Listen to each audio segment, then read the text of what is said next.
Welcome to the Aerospace Executive Podcast, featuring in-depth conversations with executives, leaders, influencers, and journalists in this dynamic, high-stakes industry. Hosted by Craig Picken, founder of North Star Group, the boutique executive search firm for the aerospace industry. You'll learn how top aerospace executives are developing their people, competing for talent, overcoming challenges, and adjusting to industry trends to drive growth and profits. And now, let's join your host, Craig Picken. Hey, welcome to the Aerospace Executive Podcast. I'm Craig Picken. Hey, today I've got Dr. Axel Meierhoefer with me. Axel is a former fighter pilot in both the German and U.S. Air Forces. He's been an instructor pilot, and now he's taken his instructing expertise and he's turned it to corporate development, and he now teaches and works with companies of varying sizes and trains them in leadership development, organizational development, and how to get to the next level. Hey, Axel, how you doing today? Yeah, wonderful, Craig. Thanks for having me. So you're out in San Diego. We're jealous. Yeah. What's it like out there today? Well, sky's blue like expected. I would say about 87 or so degrees. So light wind, you can't complain. There you go. It's a great place to be. So you spent, as you and I were talking offline, about 20 some years flying various fighters in the military services. And yeah, exactly. You've taken that expertise. How did you go from flying jets to organizational development and leadership coaching?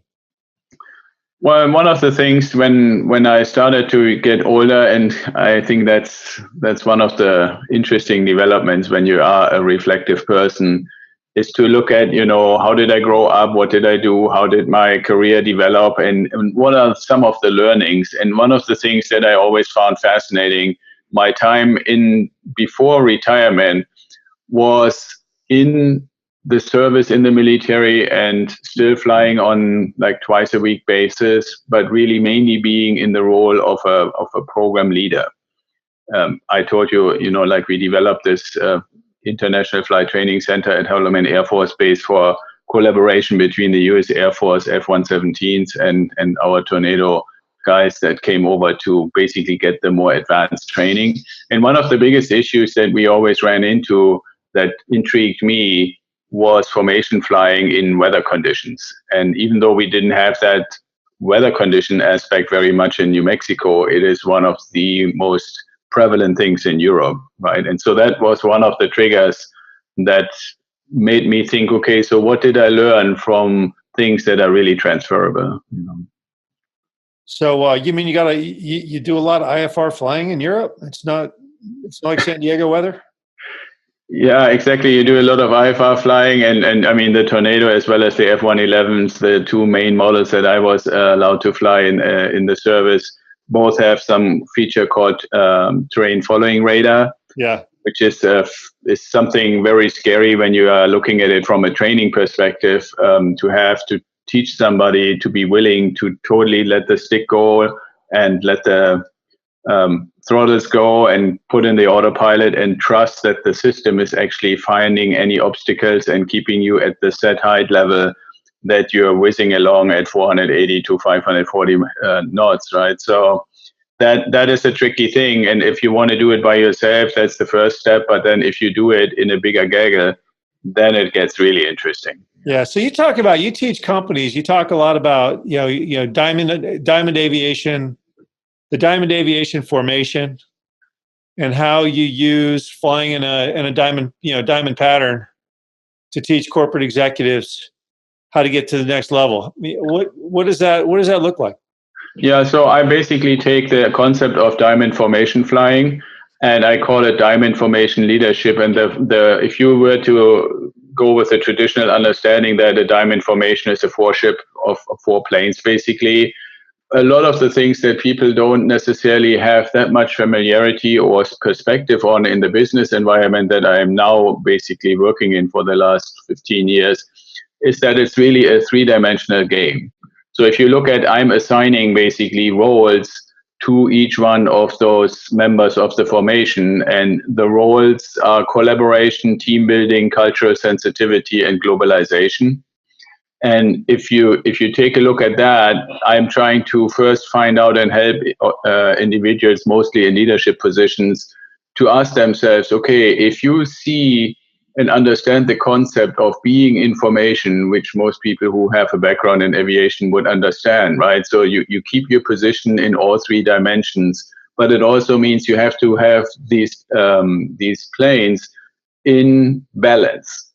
Right. So I asked them when I transfer that to the business world, okay, how well is your ability to collaborate both internally and externally in balance with your ability to build high performance or super performing teams, with your ability to have a diverse workforce and cater to all those needs? And I don't mean only diverse in sense of cultural heritage, but even across age, gender, and other attributes. And then even though some of the aspects of what we hear in the media and in politics right now may not seem like it's quite as relevant, but because of my projects in the international business world, I personally strongly believe that globalization is the fourth component of that balance. It's got to be. How well are you in that space? So, companies, we were talking the other day, about A+ players, and every company wants to get a bunch of A players on board. And I think about, sports teams. I remember back when I was a kid, the Yankees, they went out and they got the best of the best at every position. And it was a bunch of big egos. Do you find that, when companies go out and they strive to get the best and the brightest in every position, that collaboration actually becomes more difficult? Yeah, I would agree that it becomes more difficult. And I go even a step further and ask oftentimes, what is your process to identify candidates? And what I'm finding quite interesting is that there's still a very traditional approach for vetting, right? So people put this kind of can walk over water, unicorn type person in the job description that they're supposedly trying to find.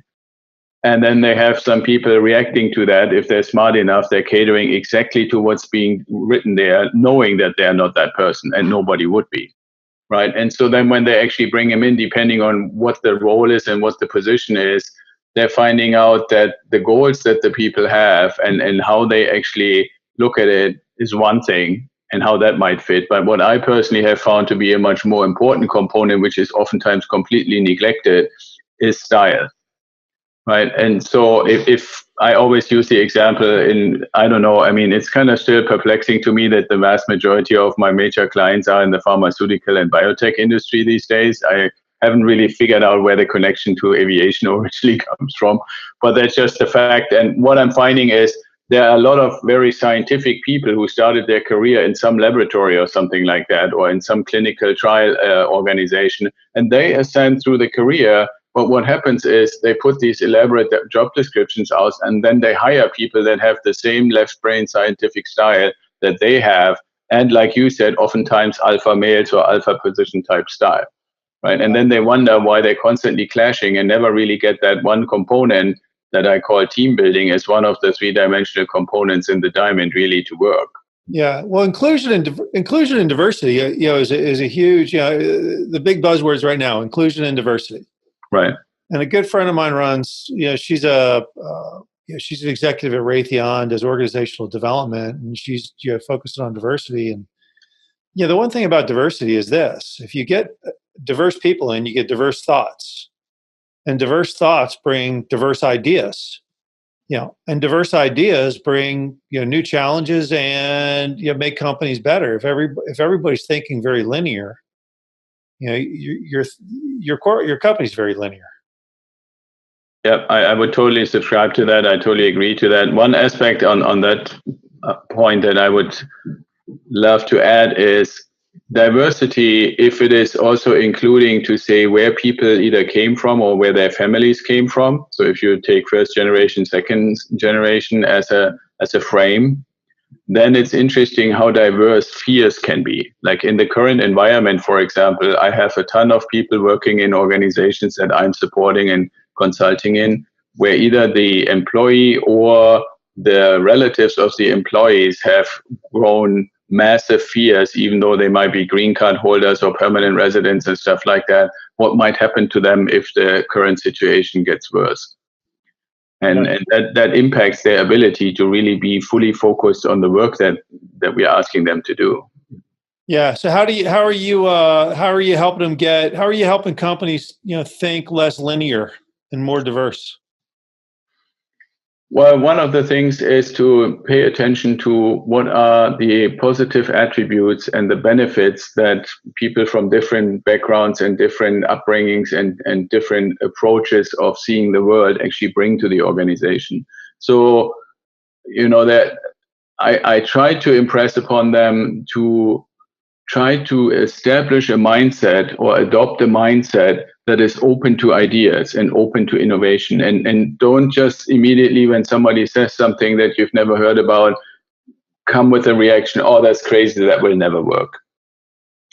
Right? And so allowing openness and free for all for ideas. One thing, to give you a more practical example, that in one of my projects I'm involved in where I see this actually work really well, is that a lot of enterprise level organizations are in the process or have recently or are planning to roll out Microsoft Office 365. And it used to be that was just an update or upgrade to like Word or PowerPoint and stuff like that. But now the suite also includes collaboration tools and team building tools. One of them is called Yammer. And so what I found is it's basically a protective, secure space that acts a lot like Facebook. But what it also allows is to this aspect of diversity, especially for Generation X and younger people, to actually have a forum that they're very familiar with, that is completely connected to your mobile devices, and that allows you to float ideas and ask questions without being in a formal setting. So that's actually one of the things that I encourage organizations who have basically seen their upgrade to the tools that they use to interact with their people to just be in this relatively stringent corset of like email and meetings and Skype and stuff like that. And be open and adopt these other tools as well. Yeah. Do you go back to the hiring process, and do you think the big issue companies have with the hiring process is they ask the hiring manager, "What are you looking for?" That's one aspect, and they say we want a guy who looks just like Joe, the hiring manager, and that's all they focus on. Well, that's part of it, and the other part of it is the immediacy, right? I mean, there's two components to that. One is most of the time it takes so long or it's so hard to get the funding approved for a position if it's not just a replacement, that by the time you actually put all the ducks in a row, you end up in a position where basically whoever the recruiting company or the HR department or whoever is supposedly providing the candidates is being told, and we need to get this done in 3 weeks, 4 weeks, 5 weeks, right? So it's not really, if you think from the concept of A players or the best possible candidate, if you're constricting the amount of time that you are allowing somebody to actually find the best suitable player, you end up with B's and C's. Yeah, by design. I couldn't agree with you more. I mean, it's amazing. I'm obviously an executive recruiter, and people expect me. It's like, okay, I open up the candidate drawer, and by Friday, I've got 3 or 4 or 5 great candidates who are willing to move to Des Moines, Iowa, for a senior leadership position with a highly technical company, and people look, if that's the expectation you're putting on me, what's the expectation you're putting on your organization? Oh, yeah, absolutely. I totally agree. But the other component of that is that from my perspective, even though I would be far removed from claiming to be any kind of wizard in accounting or stuff like that, but simple math is one of the things that we got taught pretty well in Germany. Yeah. So I oftentimes say, okay, so you have to explain to me, you're filling $150,000, $170,000 position. The person is only really going to be productive in a sense that you have return on your investment 6 to 9 months in, sometimes up to 12, depending on what the job is. Mm-hmm. And instead of saying, okay, give somebody like Craig a chance to really find somebody who might reduce that to 6 months and really help you, not just with what he or she already knows, but things that you don't even know you need that they bring to the table. No, you're basically bringing the B player in who ends up to be the dot, not to be bad on people or harsh on people, but by that time you have already spent what, 100 grand or so, and then you have to start over. Oh yeah, I mean, So, I mean, a bad hiring decision. A bad hiring decision is like, it costs you 5x or something. It's a huge number, and I see the same thing. Sometimes companies just don't put a lot of thought into what they're really looking for. They're very reactive. Yeah, there's also one thing, and I have to say this is something that is maybe a little bit of a pet peeve on my part. And every place I go to where like growing a team, building a team, putting a particular group of people together that includes people from the outside, I always try to really impress upon them to look at the people that actually show interest, whether they come through an organization like yours, Craig, or whether they come through applications on the website or something like that. But be at least courteous enough to if for nothing else than protect your own reputation, to be courteous enough to tell them not only, sorry, we found a better suitable candidate. People put a ton of effort oftentimes these days. I mean, I love these new applications where you just click your button and your LinkedIn profile gets uploaded and you're done. Yep. But the vast majority, especially larger organizations, are still making you fill out a long form and all kinds of boxes and your resume and all kinds of cover letter, what have you. Yep. And then all you get when you're sitting there and saying, okay, I'm really excited to work for company ABC, all you get is a simple one-liner email, if you even get that says, we found a more suitable candidate. Thank you for your efforts. Right. It's not good enough. In my view, that is one of the aspects where a lot of people that are in this middle space where you say, I'm not really an executive who is probably going to be recruited through a recruiting company that makes money doing that. So I'm kind of having to do it on my own using, I don't know, the Indeeds or the ZipRecruiters of the world. But I'm at a point where, that, as you know yourself, there are like director level positions or like the ladders or anything like that. Right? And so that interaction, I think a lot of companies turn off people who might either be a good candidate for something slightly different than what they originally put out there, or they turn them off because the reaction is, okay, would I really want, if I have some transformational leadership skills that I'm promoting and trying to teach people, would I want to work for a company that treats people that way? Well, but that's the whole thing. Everybody gets going 1,000 miles an hour and the follow-up's horrible. And it's all, it's you hear that a lot in the industry. Let's flip the switch though. I mean, you talk to companies and a lot of them are doing stuff really well.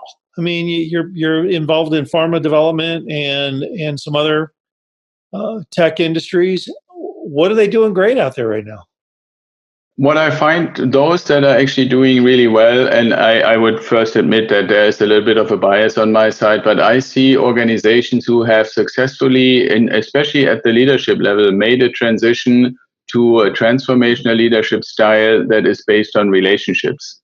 Those, if I compare, and like I said, I'm a little biased on it, but if I compare the atmosphere, the engagement, how much the people like to come to work, how much they're willing to be asked to do 110% for a month because we need it, in a transactional versus a transformational organization, it's day and night. It's just not even funny.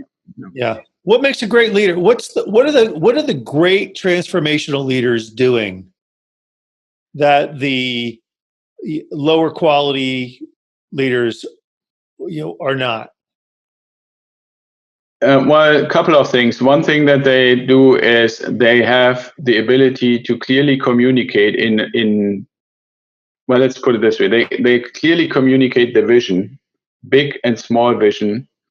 And when I say clearly communicate, I mean this also not just by what they say, but every opportunity that they can find to say it in a style-sensitive way.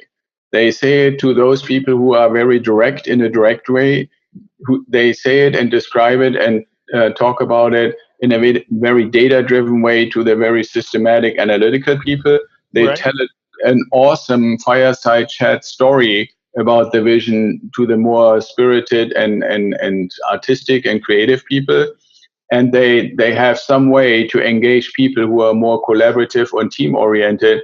And they do that pretty much all day long, every opportunity. And when they have to do something official, like from the stage, they find a way to communicate to all these 4 style quadrants simultaneously.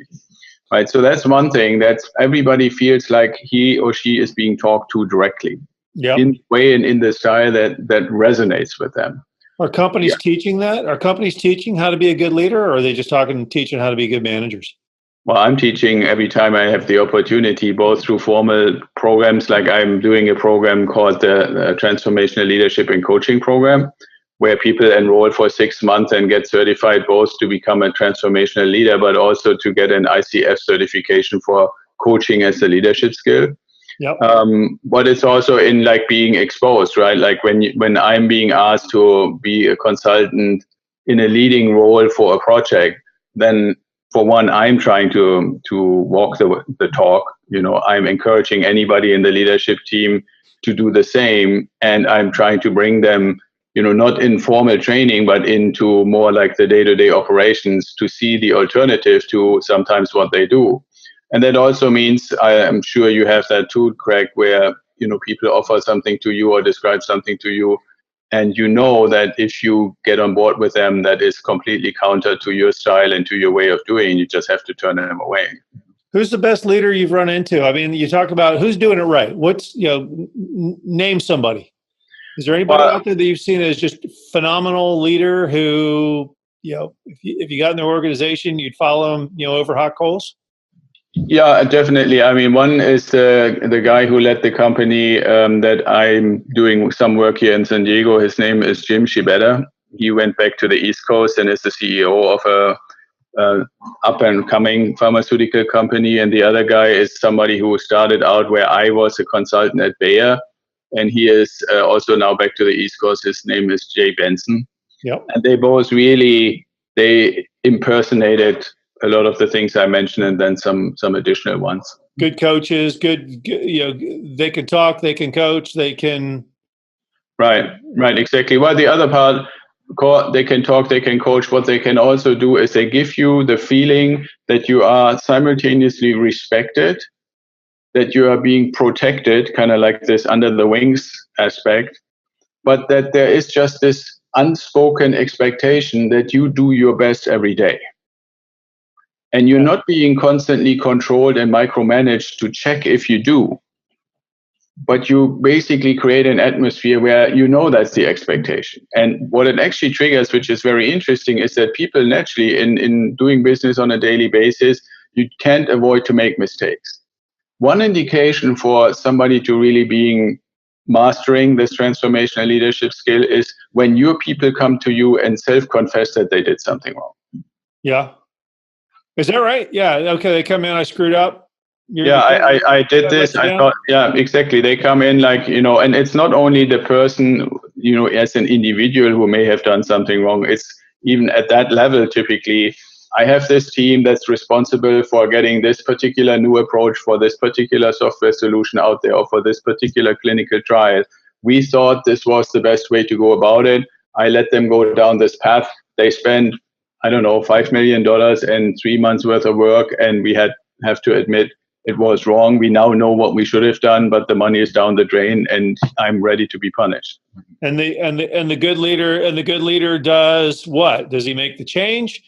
Does he shrug his shoulders and say, "Okay, what's the new plan"? Exactly. In my experience, and my recommendation is always, let's make sure that the lessons learned, and I call that second generation knowledge management, is the lessons that you guys have learned need to be learned by everybody. So not just acknowledge that something is wrong and identify what was the thing or the aspect or the process that was wrong, but how do we communicate that knowledge, that finding, that learning to everybody, so other people don't make the same mistake. Yeah, there's one thing. It's a great thing. And I'm going to go back to the military a little bit. In the Navy, in naval aviation, they've got this magazine called Approach Magazine. And what it really is, it's like a quarterly magazine or monthly or something like that. But it goes out to all the squadrons, and it's where literally aircrew guys, pilots, aircrew, whomever, they sort of confess their sins in writing, and they're like, hey, I was doing this, I saw that, I should have done something else. I didn't do it. The airplane crashed and I ejected, lesson learned for everybody, or here's what I did right. And that's a nice, when you can have that kind of dynamic in an organization where everybody could talk about the lessons that they learned individually and spread it out. I think more companies need to get to that place. Yeah, I totally agree. And if you go back to what we talked about earlier on time information leadership, whether it's a 4-ship or multiples of 4-ships, I know that you do a mission debrief or a flight debrief every time. That's just one of the things that you do in aviation, right? When you take it to a larger gaggle and you remember back on how that was when you did like an exercise to run a larger fleet to some kind of target complex or something like that. It's not a matter of let's talk about all the things that went well, even though those are being acknowledged. But it has always been, what did we do wrong? How can we do better? What can we learn from it? How do we implement it for the next one? Yeah. Right. And that is one of those things that I know you and I for decades have practiced it. And I'm taking that as one of the learnings into organizations and encourage them. And interestingly enough, a transformational person, because from conceptually, you want to be 80% asking questions and 20% giving direction, right? So that comes automatically. You let everybody basically put out the stuff that they have done. But it's a good sign that they, to your question about what's the atmosphere, what's the culture, how does it feel to be in an environment like that, is where okay, I can go and without having to be afraid of losing my job, we can discuss what happened. Yep. I can show what I've done to identify the causes. I know what I need to prepare to make everybody else in the organization aware. And this is also where tool sets like intranet and Yammer and Teams and stuff like that as software applications come into play, because they give you easy ways to make that happen. Yeah. Like with Teams, you can have 2,500 people on your Teams. If you use SharePoint, you have basically enterprise-wide communication. And with Yammer, you can put a link out to say, hey, we screwed something up. We found a better way to do it. Everybody should know it. Here's the link to where the details are. Yeah, no doubt. I remember, it's funny, same company, 2 lessons in leadership. And the first one was the CEO got mad because he was given some, bad information. And he started looking through the information. He's going, wait a minute, this is wrong. This is wrong. This is wrong. And he was heated about it, but he sits there and he looks at me and he goes, hey, look, you're the last line of defense. If I'm going up in front of a shareholder or whomever, I need stuff that's right, and I don't have time to look through it. And you're looking at the guy and you're knowing, great lesson learned. I promise you that'll be the last time I ever give you something bad or something inaccurate again. And then you look at another leader sits there and he goes, why'd you screw it up? And he's like, well, let's ask a different question. What happened? Because when something gets screwed up, there's always reasons for it. And it's you always see the level of leader by saying, hey, look, here's why I need stuff right, or here's why we have to do this. You can't always expect people to really understand what's in your head. No, I totally agree with that. I have an example that might illustrate pretty well the difference between transactional and transformational. And actually, when it happens within an organization at the top level, it also hits people quite hard. So I mentioned Jim as one of the transformational leaders who I admire, who really has it down and did a great job. And he got an opportunity to be going from a president in a company to a CEO of another company. He always wanted that. So he took it, totally understandable. The organization, for whatever reasons, brings in a transactional leader. And that transactional leader basically in one of the very early meetings where people were basically presenting their upcoming projects for the next fiscal year, including the funding that is required for that, at the end, after listening to everything, basically said, so how much did you pad every one of those budgets? Wow. Right. And so I was literally just like you paused for a moment. I paused and I think I must have counted to 20 or so to just really calm down. Right. Because it changed the whole atmosphere of everybody being used to working for a transformational leader where they had trust, where they had good relationships, where they weren't doubted in their abilities, to somebody who basically, without saying it quite that directly, accusing them of fudging the numbers. Yeah, it's like, well, all right, how much did you pad these? Because he's looking quarterly, and he's trying to figure out, hey, look, what do I got to tell the shareholders at the end of the quarterly meeting before I report? Right, but it goes to attitude as well. Yeah, exactly. If your attitude is not just because you're new, but because your way of leading and your way of style is command and control, Yeah. right? Then you want to make sure that there's always a certain level of pressure on. And the opposite is basically true in transformational. Yeah. Well, the transformational leader's trying to get to he's looking at the goal. He's trying to get to a place. The transactional leader is trying to hit a number, or he's just trying to, very short-term view. Right. We've all seen it. And I can imagine that meeting if you could see the thoughts going above people's heads, like, what kind of idiot is this?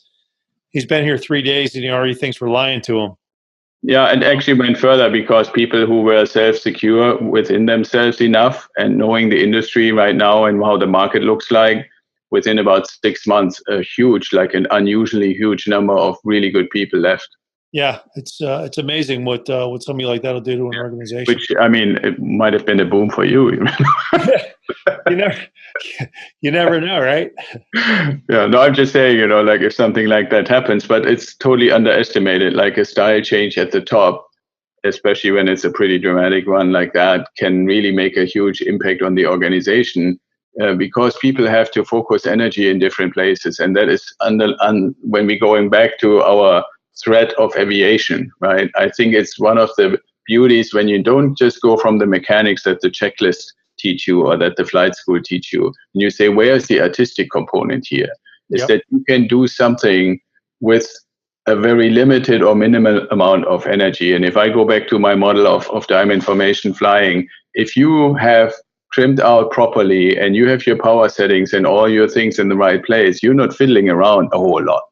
Right. You're using your energy, your focus, not just as a person, but also for your plane in this case, or if you transfer to your organization with minimal inputs and keep perfect position. Yeah, right? It's interesting.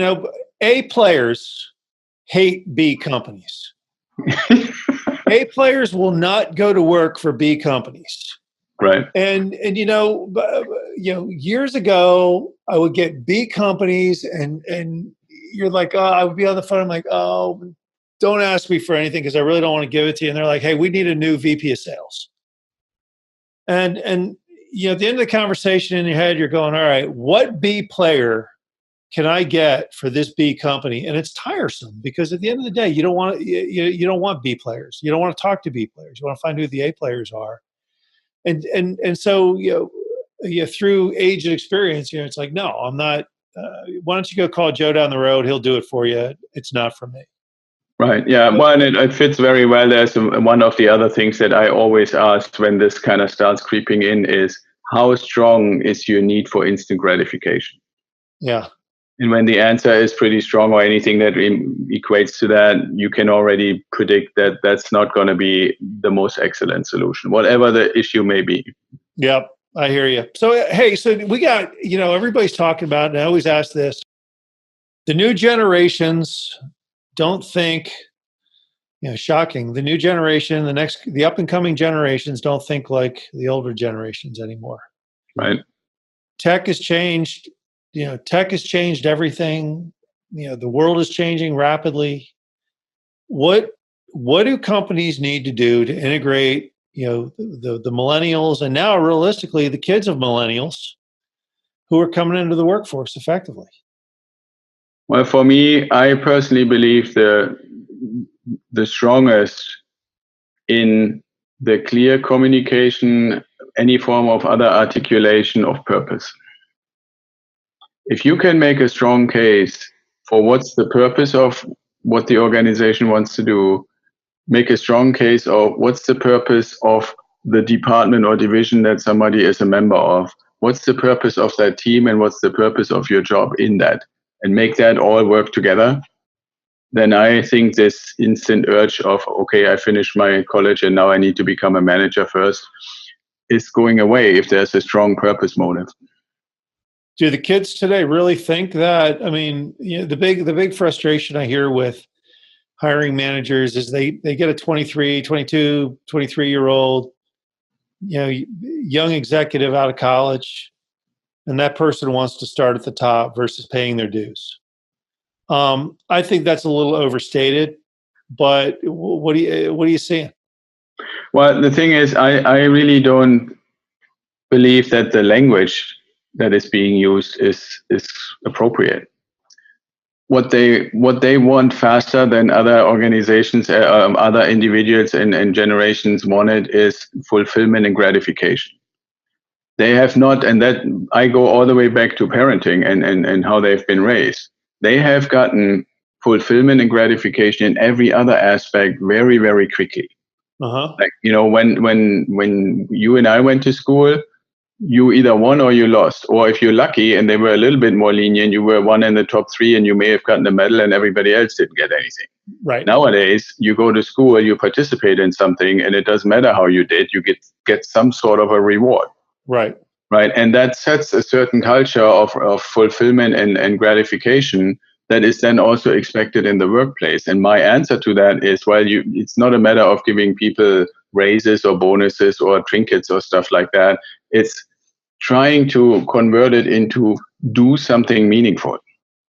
If you can go to work every day and do something that you believe in, that's meaningful, that has a purpose, that connects with what your ideas are, then the money is basically out of the picture, or any of the other things. People don't care if it's a cubicle or if they can do it on their iPhone from home, right? The thing, what I'm pointing out, what my experience is when we try to take a traditional aspect of where you have to be, when you have to be there, what's the title you have to have, how many years do you have to do it before you're eligible for the next promotion, this kind of relatively traditional model, and want to put it in front of people who have come up through this constant gratification and fulfillment process. And so I'm proposing to say, okay, what can we do to not try to take the attributes of the past and try somehow to apply them to this new generation. Yeah, and no matter who the executive, how old they are, the conversation I have with people is success cures a lot of problems. And you take a job, be successful, do it well, get respect amongst your peers, and the world is your oyster. Yeah. Get respect, and a lot of doors are going to close. Right, exactly. Well, and the thing is, I have had the opportunity to, either through TED Talks or through other means, having worked in the Bay Area for a while, to have access to people of some of those companies that were like little startups, and in 3, 4, 5, 10 years, they became multi-billion-dollar companies. And when you ask the founders, so now, like whether it's a Zuckerberg or other people from LinkedIn and Twitter and what have you, say, okay, you're a multi-billionaire now. You're still going to work every day. Why do you do this? The answer that I hear and that I believe is a pretty good, empirical tool to say there must be something right about it, is that the first answer that I hear almost consistently, sometimes in different words, is, I never started this because I wanted to become a billionaire.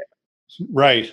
Right. I started this because, for example, for Facebook, I wanted to connect people with each other because I was one of the people who was sitting in my dorm and was lonely and didn't have anybody to talk to. So I tried to find a way to do it digitally or electronically.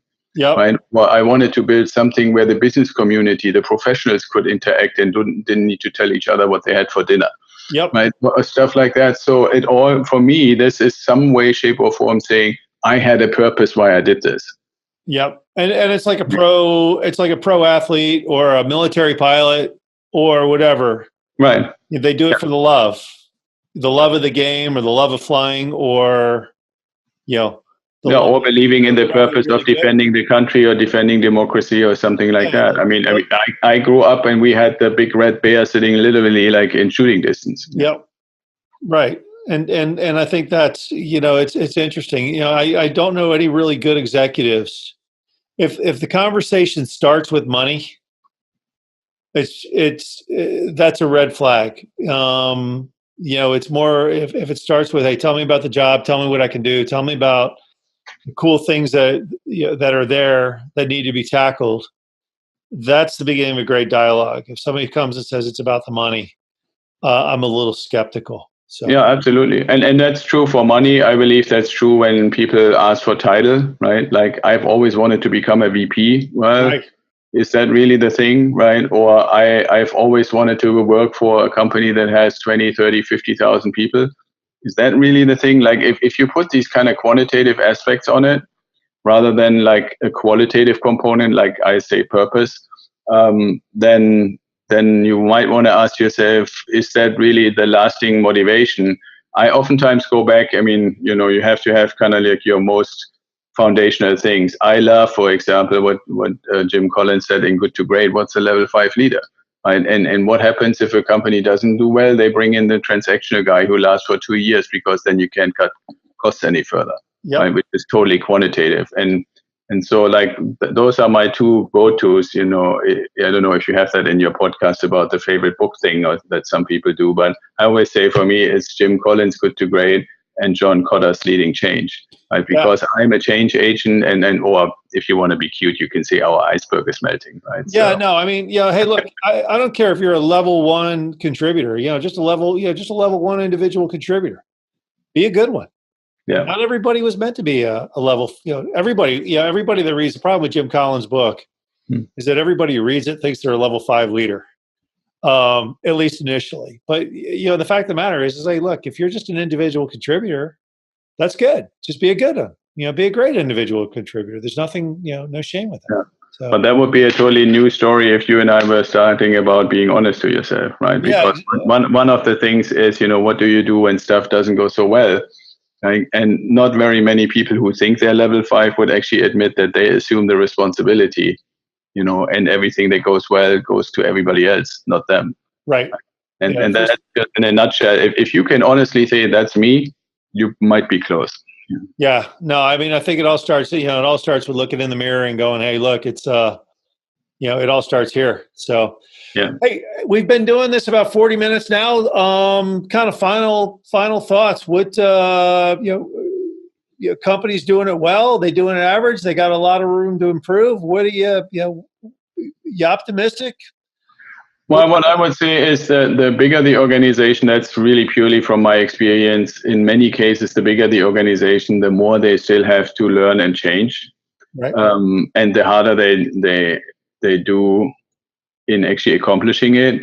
On the other hand, I sometimes find there is a generational issue, and not every organization is in that place, but especially in the industry I'm mostly helping, in the pharmaceutical, biotech, life science industry, there's many, many, many organizations who only exist because some investors put a ton of money in it. And for the vast majority of cases, these investors are basically my generation, baby boomers. Right. And so their whole frame of reference, their whole life experience, all the attributes, all the things that they apply are relatively traditional. Yep. And so that's where the struggle comes from. And those who don't have those ankle chains, or those who have some way to overcome it, or find another way to not be basically bogged down by that, those are the ones that are successful. And I personally, that's why I have globalization as one of the corners for the diamond formation. I believe you have to have this kind of looking over the horizon kind of attitude, even if that doesn't mean another country, but that needs to be a strong component. Those who do, I think I'm optimistic that they will succeed no matter what the politics or other developments may be. Those that are kind of clamping down, I think will be washed away by a wave in the not too distant future. Yeah, I tend to think about it. Hey, I want to actually, you got to promise to come back on. We covered a lot in 40 minutes, and quite frankly, there's a lot more good stuff to talk about. Will you come back? Oh yeah, absolutely. I always love to talk to people who are in the same space that I am in, and if I get opportunities to speak about leadership and how to apply it and how to get better at it, I'm happy to come anytime you want me to. How do people get a hold of you outside my podcast? Well, one of the things is they can just go to my website, which is literally axelmeierhoefer.com, or go on social media. You type in any kind of remote form of my name. It's relatively unique, and it pops up in LinkedIn, Facebook, everywhere. Cool. Hey, thank you for being here. Let's get you back soon.